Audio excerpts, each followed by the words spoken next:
Hello guys, let's start. So inuna ko na yung dalawang eggs dito.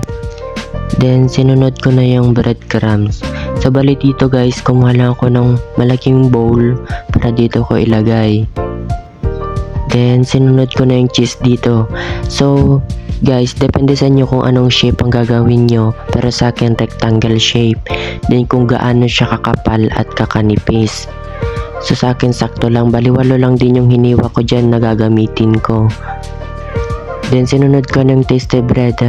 Diyan, flinat ko lang siya ng sakto-sakto lang para hindi siya masira pag niluto. So bali dyan guys, nag-flat lang ako ng walang tinapay.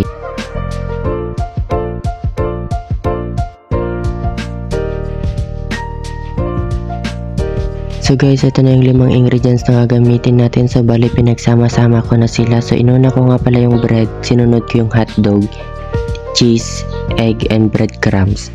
So dito guys, dapat balot na balot talaga yung bread sa breadcrumbs para mas makrispy mamaya pag niluto.